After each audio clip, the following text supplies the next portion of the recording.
Thank you, General, for being here today. I'd like to begin by reiterating my appreciation to the committee and to Chairman Levin for having the opportunity to serve on this committee where my predecessor, Robert C. Byrd, served honorably for decades. And, of course, as the General may be aware, I was appointed to my position caused by the passing of Senator Byrd this summer, a man who is revered in my home state of West Virginia and in many respects is a giant in American history, having served at the highest levels of our government for nearly a quarter of the Republic's history. A daunting task, I suppose, in its own right, but one that in many respects pales in comparison to the challenges that await you in your new position. Which is why I'm particularly pleased to have the opportunity to visit with you briefly here today, because it allows me to make good on a promise I made to a friend and a Marine in West Virginia upon receiving my appointment.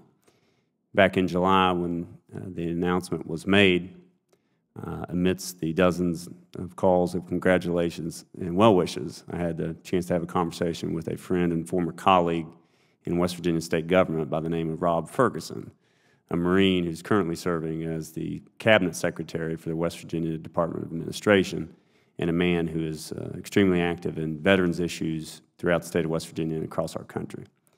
And during our brief conversation, he cited to me a simple figure, and that was 32.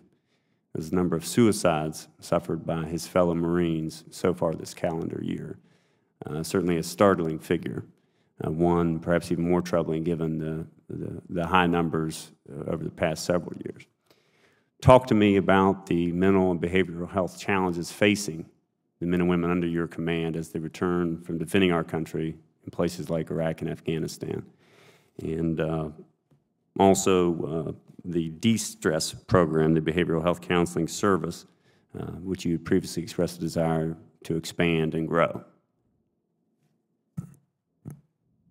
Senator, thank you for the opportunity to address this key, important issue. I suspect that of all the things I've spent my time on the last 25 months as the Assistant Commandant, the issue of suicides in our Corps, the issue of psychological health, TBI, PTS, probably occupied the clear majority of my time, all for the right reasons, all for the reasons you imply in your opening statement or in your statement.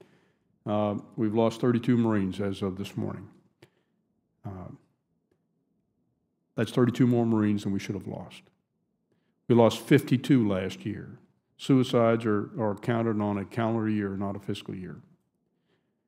We began last year, about midway through last year, just looking at this trend going up and saying, boy, we've got to do, I mean, it's not a matter of we just woke up. We were doing things, but we're going to have to do things differently. Brought in Marine non-commissioned officers and said, we need your help. Because most of the suicides were young men. They were aged 19 through 22. They were white, and they were young enlisted. And there were E1s through E5s. Predominantly, the ones we were losing were about E3s and E4s to E5s. And so the non-commissioned officer said, sir, let us take this on. And we began to focus our efforts in the Marine Corps a year and a half ago on our non-commissioned officers. We had them help us build probably the most high-impact and most relevant training program for non-commissioned officers on suicide prevention that I've ever, in fact, in any service that we have today. I'm proud to report to you, actually I'm encouraged to report to you today, that the numbers of suicides in this year among our non-commissioned officers have dropped, and they've dropped what I would consider to be markedly. This time last year, we had 37 suicides in the Marine Corps. On this date, we had 37. We have 32 today. Where are we headed? It's important. We're not done. We have another effort underway right now to take that same type of high-value or high-impact training and put it down to our young E1s through E3s. That is underway right now. The same thing for our lieutenants, first lieutenant and second lieutenants. We're going to build a separate training program from them. That is the focus of effort for suicide prevention. We're not done. We're not satisfied. I've had 32 more than we wanted to have this year, and we are determined to bring that number down and make a difference. The de-stress program was an effort that came out of these non-commissioned officers. While we were addressing suicides a year and a half ago, I asked them, I said, can you give me a suggestion on something that you might think would help? and looking at the suicides, and that a lot of them are based on or seem to have a common denominator of a problem with a relationship with a young woman. Could be a wife, could be a girlfriend, could be a fiance. They said, sir, you need to have a relationship hotline. Now, maybe to us, we would look at that and go, that sounds, I don't understand that. But we fussed with that for about about 6 months.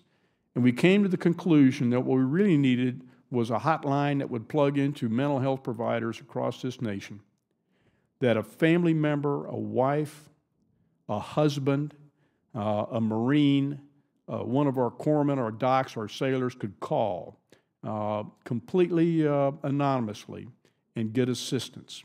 We broke ground on this about 3 weeks ago, and the beta test on what we call a beta test is being done at Camp Pendleton, at Miramar, Yuma, 29 Palms, and it's in cooperation with our healthcare provider out there, and we have 24-hour hotline, and we've advertised this now, and the early indications are that it's getting some traction. So yet to be seen. When I come back to this committee, I'll be able to give you a full report on the value of that. But the whole idea is to be able to provide another venue to reduce this issue of stigma, where a man or a woman can pick up a phone and call and talk to somebody and then get referred to a mental health provider somewhere in the western part of the United States. It's the referral and the follow-on care which is critically important.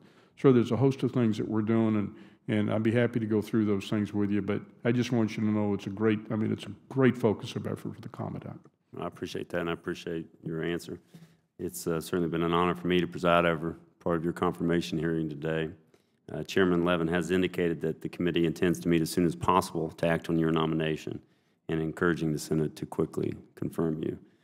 I want to wish you well and thank you and your family for being here today. And I may have received some information that you brought some West Virginians with you to the hearing today. That's why he was so well behaved, I imagine. The record will remain open for 5 days if senators wish to submit additional questions to you. This hearing is now adjourned.